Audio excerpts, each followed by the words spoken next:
So let's look now in more detail at our chamfer core design tool. I've zoomed in a bit closer now on our side view because we need to tidy up these grooves here. These are actually grooves in our side view. So what I need to do here is I need to actually tidy up these. They're not actually fixed rectangular grooves like that. They do actually have chamfers and fillets on them.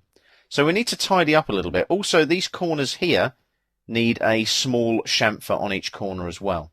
So I go back to the chamfer command here on the modify panel, come into the drawing area, right click and go to setup. Now notice it remembers the last set of settings that we had. So I'm not going to dimension these ones. I am, however, going to trim the geometry, so make sure that's ticked.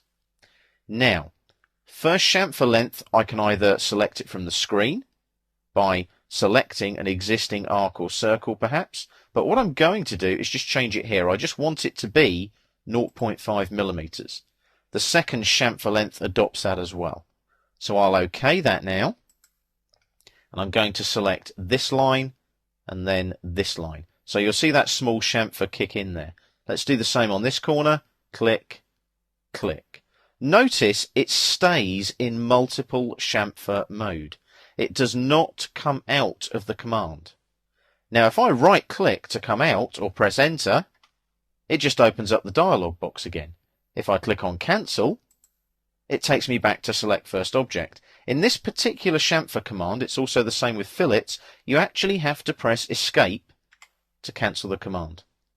It's not often you have to do that with an Autocad command, but in Autocad Mechanical, you do have to do that with the chamfer command.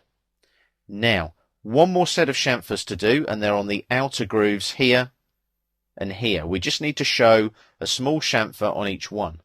So we go back to chamfer again here, right click, set up, and I'm going to change the chamfer length here to 1, like so.